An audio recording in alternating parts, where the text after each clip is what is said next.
नमस्कार, मैं हूं आपके साथ आस्था कौशिक। जब देश की सुरक्षा की बात आती है तो सबको क्या करना चाहिए? सबको मिलजुल कर एक साथ दुश्मन के मंसूबों को नेस्तनाबूद करना चाहिए और एक ऐसी एकता का परिचय देना चाहिए जो देश के दुश्मन के इरादों को पूरी तरह से ध्वस्त कर दे। और इसके लिए जरूरी नहीं कि आप बॉर्डर पर जाकर पाकिस्तान या देश के किसी दुश्मन से लड़ाई करें या गोलियां चलाएं। वो काम हमारी सेना बखूबी कर रही है।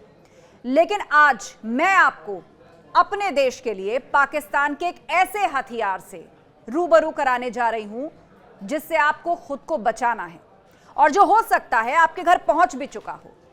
इस बार पाक के नापाक मंसूबे केवल हनी तक सीमित नहीं है, बल्कि सोशल साइट्स, गेमिंग और ऐप के जरिए विष बनकर आपके मोबाइल में उतर रहे हैं। किस तरह अब आम लोग पाकिस्तानी आईएसआई के जाल में फंस रहे हैं और कैसे ये सभी लोग मिलकर अब सिविलियंस यानी कि आम लोगों को टारगेट कर रहे हैं, ये मैं आपको विस्तार से बताऊंगी। साथ ही आपको किस तरह इनसे बचकर रहना है, इस वीडियो में मैं इस पर चर्चा करूंगी। तो इस वीडियो को ध्यान से देखिए और अंत तक जुड़े रहिए। हाल ही में यूपी एटीएस ने 3 पाकिस्तानी जासूसों को गिरफ्तार किया है जो कि अलग अलग जिलों में ऑर्डिनेंस फैक्ट्री में तैनात थे।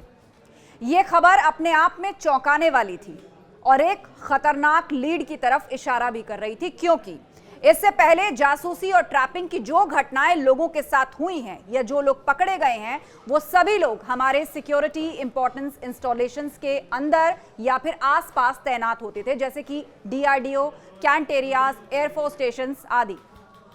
लेकिन हाल की घटनाओं में जो लोग पकड़े गए वो ऐसे सिविलियन इंस्टीट्यूशंस में काम कर रहे थे जो कि इन वाइटल इंस्टीट्यूशंस के करीब थे, जैसे कि ऑर्डिनेंस फैक्ट्रीज, स्कूल, बैंक, अस्पताल। अब मैं आपको बताती हूं कि आखिर कैसे पाकिस्तानी आईएसआई या फिर पाकिस्तानी लोग ट्रैप कर रहे हैं या लोगों को अपना जासूस बना रहे हैं। या तो उनको ब्लैकमेल करते हैं या पैसों का लालच देते हैं या फिर उनकी हनी ट्रैपिंग करते हैं।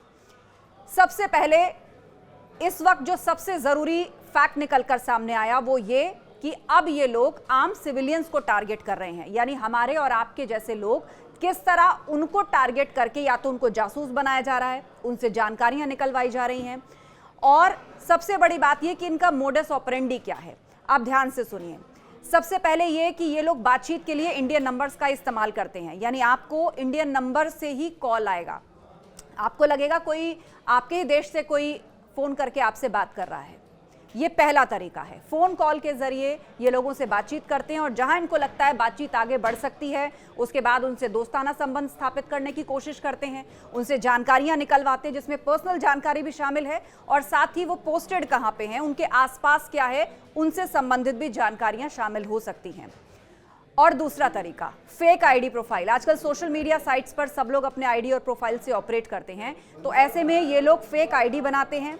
ज़्यादातर ये आईडीज जो हैं वो लड़कियों के नामों पर होती हैं, उसमें आकर्षक लड़कियों के फोटोज़ लगाए जाते हैं।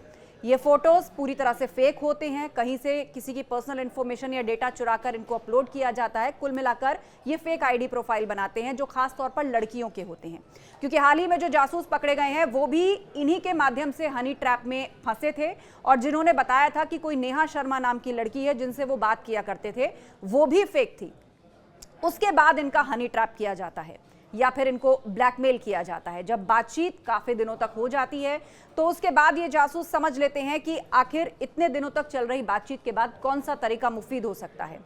अब दोस्ती दोस्ती में आप भी कई बार अपनी बहुत सी पर्सनल जानकारियां शेयर कर देते हैं और ये याद रखिए, इन सभी बारीकियों और जानकारियों को याद रखते हैं, नोट डाउन करते हैं, ताकि बाद में कोई उन्हीं किरदारों से कहानियां बनाकर या तो आपको फंसा दें या आपको ब्लैकमेल करें। और यदि इनको लगता है कि कोई पैसे के झांसे में आता है तो पैसों का लालच देकर भी उनसे जानकारियां हासिल करते हैं।